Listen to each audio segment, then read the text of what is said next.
Hello everyone, very good evening. I hope you are fine. Welcome to expert classes by Manju ma'am. Student, मैं आप लोगों के लिए को करिकुलर का कोर्स लाई हूँ जो कि आप लोगों को सेकेंड सेमेस्टर में फर्स्ट एड एंड हेल्थ नामक पेपर से ऑब्जेक्टिव टाइप के क्वेश्चन आप लोगों को पूछे जाएंगे। स्टूडेंट, मेरे द्वारा आप लोगों का 9th चैप्टर कंप्लीट हो चुका है और उससे रिलेटेड कुछ इंपॉर्टेंट थ्योरी भी मैंने करवा दिया है और एक आप लोगों का रिवीजन क्लास भी कंप्लीट हो गया है।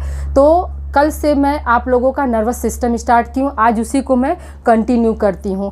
नर्वस सिस्टम यानी तंत्रिका तंत्र, हमने आपको क्या बताया था कि जो तंत्रिका तंत्र होता है वो नसों तथा तंत्रिका कोशिकाओं का एक जाल होता है जो कि मस्तिष्क तथा रीढ़ की बोन्स से जितने भी मैसेज होते हैं, शरीर का जो भी मैसेज ले जाना लाना यानी ब्रेन तक पहुँचाना और ब्रेन से फिर ब्रेन से वही मैसेज को लेकर फिर बॉडी के जिन पार्टों में आवश्यकता होती वहाँ तक पहुँचाने का कार्य कौन करता है? आपका नर्वस सिस्टम करता है। या यूँ नर्वस सिस्टम में भी कौन करेगा? आपका न्यूरॉन्स करता है। ठीक है, न्यूरॉन्स जो होते हैं वो काम कर, जैसे कि मान लीजिए फॉर एग्जांपल आप ऐसे, जैसे हम किसी गर्म चीज़ को टच करते हैं और वो हमें गर्म लगती है तो हम तुरंत क्या करते हैं? अपना हाथ को हटा लेते हैं। तो ये मैसेज कैसे मिला?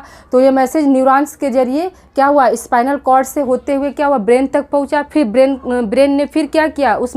उस इम्पल्स को इंडिकेट किया और फिर ब्रेन क्या करता है? फिर स्पाइनल कॉर्ड से होते हुए बॉडी के जिस पार्ट को ज़रूरत होती वहाँ पर वो मैसेज भेजता है। तभी क्या करते हैं? हम अपना हाथ को हटा लेते हैं। यानी कहने का मतलब ये है कि जो नर्वस सिस्टम है वो क्या करता है? वो क्विक रिएक्शन देता है, यानी जल्दी से रिएक्शन जलता है, या यूँ कह सकते हैं बहुत जल्दी उसका रिस्पॉन्स होता है। ओके स्टूडेंट, तो आइए आज हम कंटिन्यू करते। कल हमने आप लोग को न्यूरॉन्स क्या होता है ये हमने बता दिया था, न्यूरॉन्स में कितने भाग होते हैं ये आपको बता दिए थे। आज मैं फिर टाइप्स ऑफ न्यूरॉन्स के बारे में आज आप लोगों को कंटिन्यू कर रही हूँ। ठीक है, जैसे कल हमने आपको इसके पूर्व क्लासेस में मैंने आपको क्या बताया था? न्यूरॉन्स यानी न्यूरॉन सेल्स और एक दूसरा क्या था? आपका ग्लियल सेल्स, जो कि आपका एसेसरी सेल होता है। फिर आपका न्यूरॉन्स में हमने बताया था कि न्यूरॉन्स एक ऐसा सेल है जिसमें क्या है? न्यूक्लियस तो पाया जाता है लेकिन इसमें क्या होता है? न्यूक्लियस नहीं होता है। इसमें क्यों न्यूक्लियस नहीं होता है? क्योंकि इसमें सेल डिवीजन नहीं होता, या यूँ कह सकते हैं कि न्यूरॉन्स जो है हमारा डिवाइड नहीं करता है। ठीक है, उसके पार्ट्स कितने थे? तो साइटोन था, एक्सॉन था और नीचे क्या था? डेंड्रॉन था। तो आज मैं उसके मतलब टाइप्स ऑफ न्यूरॉन कितने होते हैं ये आप लोगों को बता रही हूँ। तो पहला है आपका टाइप्स जो होता है एनॉक्सोनिक न्यूरॉन्स, या इसी को हम क्या बोलते हैं? अपोलर न्यूरॉन। जैसे इसमें क्या होता है? इसमें केवल क्या होगा? आपका ये सेल बॉडी होती है। ठीक है, इसमें क्या होता है? Cell body. इसमें न तो एक्सॉन होते हैं न तो डेंड्रॉन होते हैं। इसमें सिंपल क्या होता है? ये सेल बॉडी होता है, इसीलिए इसको क्या कहते हैं? इसे हम सिंपलेस्ट न्यूरॉन कहते हैं। इसमें एक्सॉन और डेंड्रॉन नहीं पाया जाता, यानी यूँ कह सकते हैं कि ये इसमें क्या होगा? एक्सॉन और डेंड्रॉन जो होते हैं एब्सेंट होते हैं। और इसका एग्जाम्पल क्या है? तो इसका एग्जाम्पल हाइड्रा होता है, यानी हाइड्रा ही पहला एनिमल जिसमें क्या बना था? सेल बॉडी बना था। या दूसरा हम ह्यूमन बींग्स लेंगे तो एमक्राइन सेल्स ऑफ रेटिना, यानी रेटिना के एमक्राइन सेल्स कोशिका में यह पाया जाता है। जब हम आइज पढ़ेंगे तो उसमें हम इसको आप लोगों को क्लियर करेंगे। दूसरा है आपका यूनिपोलर न्यूरॉन किसे कहते हैं? तो इसमें क्या होता है? इसमें साइटोन होगा, यानी साइटोन यानी सेल बॉडी भी होती है और एक इसी से यहाँ पर लगा हुआ क्या होता है? एक्सॉन होता है। लेकिन इसमें भी क्या होता है? डेंड्रॉन नहीं पाया जाता है। ठीक है, इसमें एक सेल बॉडी तथा एक्सॉन होता है, इसमें डेंड्रॉन नहीं पाया जाता। और इसका एग्जाम्पल क्या करेंगे? तो डेवलपिंग एम्ब्रियो, यानी यह एम्ब्रियो के विकास में पाया जाता है। ठीक है, नेक्स्ट है आपका स्यूडो यूनिपोलर न्यूरॉन। स्यूडो का मतलब ही होता है क्या? फॉल्स। स्यूडो का मतलब क्या होता है? फॉल्स। ठीक है, स्यूडो का मतलब फॉल्स, यानी एक तरह से मान लीजिए इसको हम हिंदी भाषा में क्या कहेंगे? गलत ना। तो स्यूडो यूनिपोलर न्यूरॉन्स, तो इसमें क्या होता है? इसमें एक साइटोन बॉडी होती है। ये क्या आपका साइटोन है स्टूडेंट? ये साइटोन इसी से लगा हुआ एक पोल निकलता है और यही पोल आगे चल के क्या होता है? दो ब्रांचेज में बट जाती हैं। यही पोल क्या होता है? 2 ब्रांचेज में बट जाती हैं। यही हमने आपको लिखा है कि एक ही पोल से एक ब्रांच निकली हुई साइटोन 2 ब्रांचों में डिवाइड हो जाता है, यानी एक्सॉन के कितने 2 पार्ट्स आपके बन जाते हैं। ये इसका एग्जाम्पल क्या है? तो सेंसरी ऑफ डीआरजी। तो ये क्या होता है? इसका डीआरजी का फुल फॉर्म क्या है आपका? Dorsal root of ganglion. Dorsal root of ganglion. Ganglion क्या होता है? तो ये क्या होता है? सेल ऑफ बॉडी को हम क्या बोलते हैं? गैंग्लियन बोलते हैं। इसको हम अभी आप लोगों को आगे क्लास में डिफाइन करेंगे। चौथा है आपका है स्टूडेंट बाईपोलर न्यूरॉन। बाईपोलर का मतलब क्या हुआ? एक था सेल बॉडी हुई या साइटोन हुआ, उसके दोनों पोल पर क्या हो जाएंगे? आपके पाए जाएंगे। जैसे एक्सॉन क्या होगा? दोनों पोल पे होगा। तो ये इसका एग्जाम्पल क्या होता है? तो इसका एग्जाम्पल है यानी बाईपोलर न्यूरॉन जो होते हैं वो कहाँ पाए जाते हैं ये बता रहे हैं हम आप।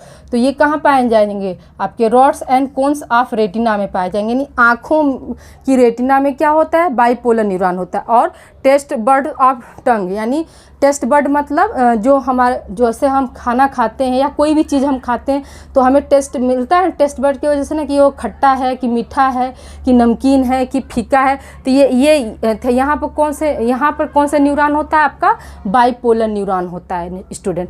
नेक्स्ट है आपका पांचवा मल्टीपोलर न्यूरॉन्स। मल्टीपोलर न्यूरॉन्स क्या होता है? तो ये क्या होता है? It is a most common neuron of vertebrae.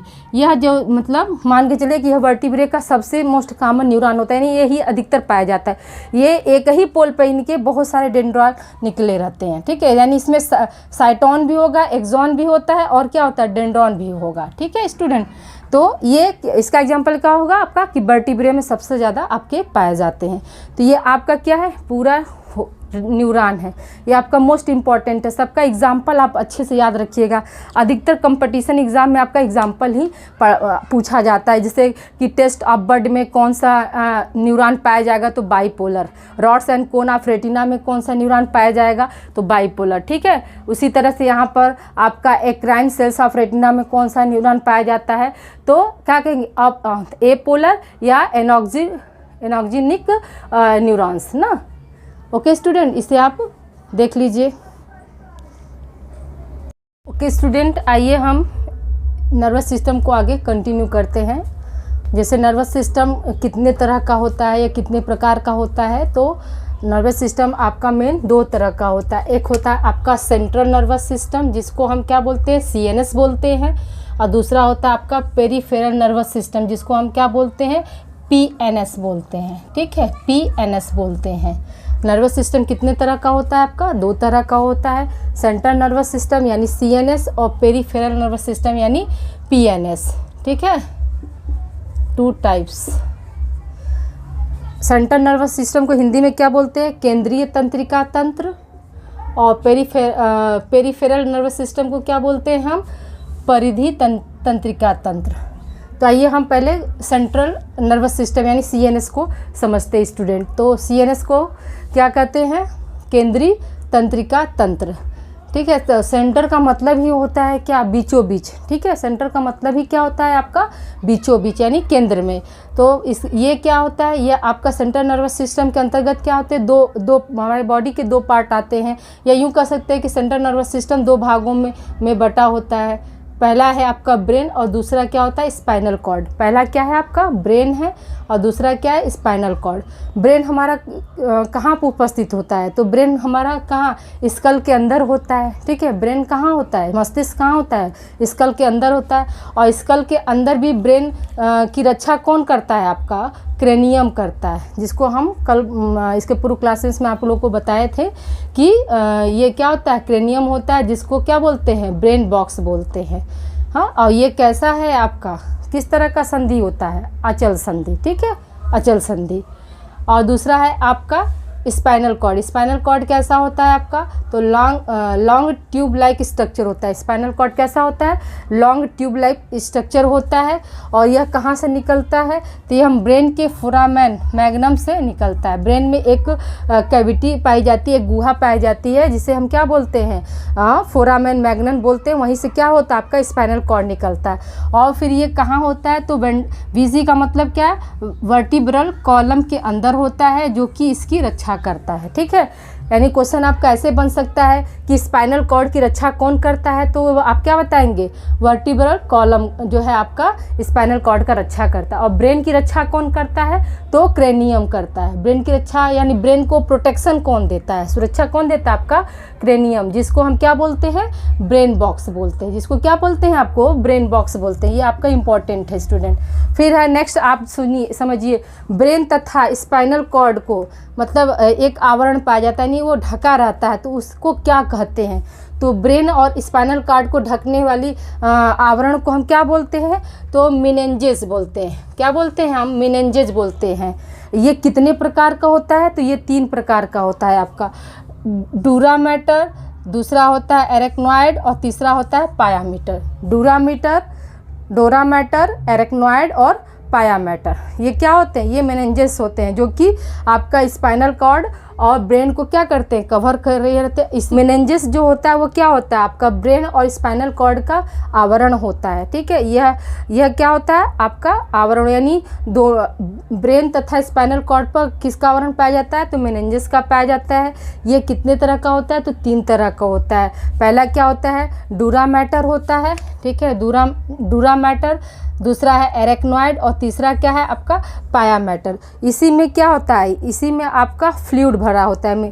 Fluid यानी सी कौन सा फ्लूइड भरा रहेगा, CSF। ठीक है, CSF फ्लूइड भरा रहता है, जिसको हम क्या बोलते हैं, सेरेब्रो स्पाइनल फ्लूइड। इसको हम क्या बोलते हैं, cerebro spinal fluid, cerebro spinal fluid. ठीक है, ये कैसा होता है, ये पानी जैसा तरल पदार्थ होता है। ठीक है, यही क्या करता है, यही आपका ब्रेन और स्पाइनल कॉर्ड को नरिश करने का कार्य करता है, या यूँ कह सकते हैं आप, ये आपका लुब्रिकेशन का कार्य करता है स्टूडेंट। ठीक है, आइए अब समझते हैं हम पेरीफेरल नर्वस सिस्टम क्या होता है। तो पेरीफेरल नर्वस सिस्टम भी आपका फर्दर 2 भागों में बढ़ता है। कौन कौन सा है, ऑटोनॉमस नर्वस सिस्टम, ठीक है, और दूसरा क्या है, वॉलेंट्री या सोमैटिक नर्वस सिस्टम। ठीक है, ऑटोनॉमस को हम क्या बोलते हैं, ANS बोलते हैं, और इसको क्या बोलेंगे, SNS बोलेंगे। ठीक है, या VNS बोलते हैं, या इसको फिर क्या बोलेंगे, VNS बोलेंगे। ऑटोनॉमस का मतलब क्या होता है, ऑटो का मतलब ही होता है कि स्वयं, ऑटो का ही मतलब क्या होता है, स्वयं। ऑटोनॉमस जो नर्वस सिस्टम होता है, यह किस में कार्य करता है, तो देखिए स्टूडेंट, यह involuntary movement of visceral organ को कंट्रोल करता है। यानी जैसे जो भी हमारे इंटरनल ऑर्गन है, जैसे रेस्पिरेटरी सिस्टम हो गया, सर्कुलेटरी सिस्टम हो गया, डाइजेस्टिव सिस्टम हो गया। जैसे रेस्पिरेटरी सिस्टम में जैसे हम सांस लेते हैं, ठीक है, तो क्या हमारा क्या हो रहा है, उस पर कंट्रोल रहता है, नहीं ना। हम ये नहीं ना कह सकते हैं कि नहीं अभी सांस नहीं लेना है, या रोक सकते, कितने देर तक हम रुकेंगे। तो ये किस में आएगा, involuntary movement of visceral organs को ये क्या करता है, कंट्रोल करता है। जैसे हार्ट बीट, दिल का धड़कना हो गया, डाइजेशन के समय जो आपका क्रमाकुंचन क्रिया होती है, जिससे भोजन क्या होता है, नीचे से लगता है, ये सब क्या किस में आते हैं, आपका इनवॉलेंट्री मूवमेंट में होता है। ठीक है, नेक्स्ट है आपका, फिर इसको हम इसी को देखिए, ऑटोनॉमस नर्वस सिस्टम को हम कितने भागों में बांटते हैं, तो था सिंपैथेटिक नर्वस सिस्टम, और दूसरा क्या होता है, पैरासिम्पैथेटिक नर्वस सिस्टम। और ये क्या सिंपैथेटिक नर्वस सिस्टम है आपका किस में कार्य करता है, आपका फाइट और फ्लाइट में। यानी एक तरह से कह सकते हैं कि जब हमें मान लीजिए एनर्जी की जब ज़रूरत पड़ती है, यानी कोई सडनली कुछ हम सामने अगर क्या हुआ, सिर देख लिए, तो हम क्या करते हैं, हम डर जाते हैं, और हमारी जो हार्ट बीट होती है वो क्या हो जाती है, बहुत तेज़ चलने लगती है। तो उस समय कौन सा हमारा नर्वस सिस्टम काम करता है, आपका सिंपैथेटिक नर्वस सिस्टम काम करता है। दूसरा क्या आपका पैरासिम्पैथेटिक नर्वस सिस्टम। इसमें क्या होता है, ये जो सिंपैथेटिक नर्वस सिस्टम जो होता है आपका, उस समय ये रेस्ट के समय कार्य करता है। यानी जब हम रेस्ट करते हैं तो हमारे एनर्जी को क्या करेगा, ये बचा कर रखता है, रीस्टोर करके रखता है।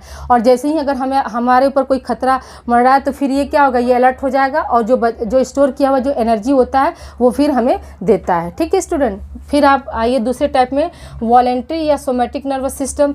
तो ये क्या होता है, यह वॉलेंट्री मूवमेंट को कंट्रोल करता है। जैसे वॉलेंट्री मूवमेंट में जैसे हमारा चलना फिरना, जैसे हम हाथ उठा ले रहे हैं, तो ये क्या हुआ, ये सब क्या हो रहा है, हमारा वॉलेंट्री मूवमेंट के अंतर्गत आता है। इसको कौन सा नर्वस सिस्टम कंट्रोल करता है, ठीक है। तो सोमैटिक नर्वस सिस्टम, हाथ उठाना, पैर चलना, पैदल चलना, हंसना, बोलना, ये सब क्या हो रहा है, ये सब कौन कंट्रोल कर रहा है, आपका वॉलेंट्री या सोमैटिक नर्वस सिस्टम आप लोगों का ये कंट्रोल कर रहा है। स्टूडेंट खूब इंजॉय करके पढ़िए, मैं बिल्कुल बेसिक से आप लोगों को बता रही हूँ, कोई कहीं कन्फ्यूज़न आप लोगों को नहीं होगा। तो इसे आप लोग राइट डाउन कर लीजिए। स्टूडेंट आगे हम कंटिन्यू करते हैं आप लोगों का मिडिल मतलब एरेक्नॉइड मैटर। एरेक्नॉइड मैटर जो क्या होता है, आपका स्पाइडर लाइक स्ट्रक्चर होता है, ठीक है। एरेक्नॉइड का मतलब ही होता है कि स्पाइडर लाइक, मतलब ये आपका क्या होता है, मकड़ी के जाल जैसा स्ट्रक्चर बनाता है, ठीक है। तीसरा क्या है, इनर मोस्ट। इनर मोस्ट मतलब कि जो ब्रेन जो होता है, ये ब्रेन का सबसे इनर मोस्ट पार्ट कौन सा होता है, तो पाया मैटर होता है। तो ये क्या होता है, ये ब्रेन की टिश्यू से डायरेक्ट अटैच होता है। स्टूडेंट मैंने अभी आप लोगों को इम्पॉर्टेंट पॉइंट करके यहाँ नोट करवाया है दो चीज़, कि ड्यूरा मैटर तथा एरेक्नॉइड के बीच एक स्पेस पाया जाता है जिसे हम क्या बोलते हैं, सब ड्यूरल स्पेस बोलते हैं। उसे क्या बोलते हैं, जैसे ड्यूरा मैटर और एरेक्नॉइड मैटर, ये है ड्यूरा मैटर, ये जो बीच का जो स्पेस पाया जा रहा है उसी को हम क्या बोल रहे हैं, सब ड्यूरल स्पेस बोलते हैं। दूसरा है आपका एरेक्नॉइड तथा पाया मैटर के बीच स्थान पाया जाता है जिसे हम क्या बोलते हैं, सब एरेक्नॉइड स्पेस बोलते हैं। सब एरेक्नॉइड स्पेस बोलते हैं किसके बीच, आपका ये एरेक्नॉइड मैटर और पाया मैटर के बीच जो ये स्पेस पाया जा रहा है उसको हम क्या बोल रहे हैं, एरेक्नॉइड स्पेस बोलते हैं। और इसी में क्या होता है, आपका CSF भरा होता है। CSF क्या होता है, आपका ये सेरेब्रो स्पाइनल फ्लूइड होता है, यानी पानी जैसा एक द्रव्य होता है जिसको हम क्या बोलते हैं, CSF बोलते हैं। ये सेरेब्रो स्पाइनल फ्लूइड होता है। इसका स्राव कहाँ से होता है, यानी यह स्रावित कहाँ से होता है स्टूडेंट, तो देखिए एंटीरियर कोराइड प्लेक्सस तथा पोस्टीरियर कोराइड प्लेक्सस से यह स्रावित होता है। और इसका pH कितना होता है, तो इसका pH जो होता है आपका 7.3 होता है, एल्कलाइन माध्यम का ये होता है। इसका अमाउंट कितना होता है स्टूडेंट, इसका अमाउंट आपका 80 से 150 ml तक होता है। और ये CSF पाया कहाँ कहाँ जाता है स्टूडेंट, तो ये 3 जगह पाया जाता है आपका। कौन कौन सा है, वेंट्रिकल ऑफ ब्रेन और central canal of spinal cord, और तीसरा क्या है आपका, सब एरेक्नॉइड स्पेस में पाया जाता है। सब एरेक्नॉइड स्पेस में पाया जाता है। इसका कार्य क्या होता है स्टूडेंट, इसका एक कार्य भी इम्पॉर्टेंट होता है। ये क्या करता है, ये स्पाइनल कॉर्ड तथा ब्रेन को लुब्रिकेशन का कार्य करता है और नर्सिंग का भी कार्य करता है। कौन, आपका ये आपका CSF जो होता है वो आपका कौन कौन सा कार्य करता है, ये आपका ब्रेन तथा स्पाइनल कॉर्ड को क्या करता है, लुब्रिकेशन यानी कार्य जो होता है ये क्या करता है, ये स्पाइनल तथा ब्रेन को क्या करता है, लुब्रिकेशन प्रदान करता है। और ये मेंटेन इंटरक्रेनियल प्रेशर को भी क्या करता है, आपका रोकता है, एक तरह से मेंटेन करता है। और आपको मतलब ब्रेन आपका क्या होता है, तैरता रहता है ना, और इसके एक्चुअल ब्रेन के एक्चुअल वेट को भी ये क्या करता है, आपका कम करता है। कौन, CSF। ठीक है स्टूडेंट, तो आज की क्लास हम यहीं पर समाप्त करते हैं। आशा करते हैं स्टूडेंट आज की क्लास आप लोगों को समझ में आई होगी। तो please like and subscribe my channel expert classes by Manju ma'am. Okay student, अपना ध्यान रखिएगा और इसे पूरा एंजॉय करके आप पढ़िएगा। हमने एक एक चीज़ डिफाइन किया अभी, और आगे हम और डीप में पढ़ाएंगे ताकि आप लोग एक एक चीज़ को समझें अच्छे से। और एक बार अगर आप समझ गए तो फिर आप भूलेंगे नहीं। चाहे कहीं से भी क्वेश्चन आपको पूछा जाएगा कि जैसे ब्रेन का जो होता है इनर मोस्ट मेनिंजेस क्या होते हैं, तो आप क्या बताएंगे, पाया मैटर होता है। ठीक है, और आउटर मोस्ट क्या होता है, आपका ड्यूरा मैटर होता है। बीच का क्या होता है, एरेक्नॉइड मैटर होता है। CSF क्या होता है, तो CSF क्या होता है, आपका सेरेब्रो स्पाइनल फ्लूइड होता है। ये क्या करता है, ये आपका स्पाइनल कॉर्ड तथा ब्रेन को क्या करता है, आप लुब्रिकेशन का कार्य करता है। ठीक है, या आप यूँ कर सकते हैं कि ये नर्सिंग का यानी उनको पोषण देने का भी कार्य कौन करता है, आपका CSF करता है। ठीक है, और इसका स्राव कहाँ से होता है, ये स्रावित कहाँ से होता है, तो आपका एंटीरियर कोरोनाइड प्लेक्सस और पोस्टीरियर कोरोनाइड प्लेक्सस से होता है। इसका pH कितना होता है, तो 7.3 होता है। इसका अमाउंट कितना होता है, तो 80 से 150 ml होता है। ये पाया कहाँ जाता है, तो वेंट्रिकल ऑफ ब्रेन होता है, central canal canal of spinal cord होता है और सब एरेक्नॉइड स्पेस में ये पाया जाता है स्टूडेंट। ठीक है, तो आप इसको बी केयरफुली एकदम अच्छे से पढ़ लीजिएगा। इसका शॉर्ट फॉर्म डैप से याद कर सकते हैं, डैप याद रहेगा तो डूरा मैटर, एरेक्नॉइड और पी से पाया मैटर। ओके स्टूडेंट, तो आप लोग इसको कंटिन्यू आप लोग कर लीजिए। स्टूडेंट, आप लोगों का एक पॉइंट छूट गया था बीच में, तो मैं उसे अभी कंटिन्यू कर रही हूँ। आपको मैं मेनिंजेस पढ़ा रही थी, जिसमें क्या था, आउटर मोस्ट, इसको हमने कितने 3 भागों में बांटा था, आउटर मोस्ट, मिडिल और इनर। आउटर मोस्ट में कौन सा पाया जाएगा, आपका डूरा मैटर पाया जाता है, मिडिल में क्या है, एरेक्नॉइड मैटर, और इनर में क्या होता है, पाया मैटर पाया जाता है। तो डूरा मैटर जो होता है वो क्या करता है, वो प्रोटेक्शन का कार्य करता है। जैसे कहने का मतलब यहाँ पे क्या है, जो डूरा मैटर होता है वो बिल्कुल क्या होता है, क्रेनियम से सटा हुआ पाया जाता है। देखिए ये क्या है, ब्लू लाइन से मैंने बनाया डूरा मैटर, तो ये क्या है, आपका क्रेनियम से बिल्कुल सटा हुआ रहता है, लगा हुआ रहता है। यानी इन दोनों के बीच, यानी क्रेनियम और डूरा मैटर के बीच क्या होता है, खाली स्थान नहीं पाया जाता, बिल्कुल ये टच में रहते हैं। ठीक है, और ये क्या करता है, ये आपका प्रोटेक्शन का कार्य करता है। डूरा मैटर जो होता है वह कुछ कुछ जगहों पर फूली हुई होती है। ठीक है, कुछ कुछ जगहों पर क्या होगा, फूला हुआ स्ट्रक्चर पाया जाता है, जिसको हम क्या बोलते हैं, ड्यूरल साइनस बोलते हैं स्टूडेंट। ठीक है, और आपका ये पहला लेयर क्या होता है, डूरा मैटर होता है, दूसरा क्या, एरेक्नॉइड मैटर है, तीसरा क्या, पाया मैटर होता है। जो पाया मैटर होता है ये ब्रेन में बिल्कुल धंसा होता है स्टूडेंट। ठीक है, पाया मैटर क्या होता है, पाया मैटर जो है ब्रेन की इनर लेयर होती है एक तरह से मान लीजिए, और ये क्या होती है, बिल्कुल ब्रेन में धंसी होती है। और डूरा मैटर क्या होता है, ये बाहर होता है, ये क्या होता है, ये क्रेनियम से सटा हुआ होता है स्टूडेंट। ठीक है, ओके स्टूडेंट, इसे आप लोग राइट डाउन कर लीजिए।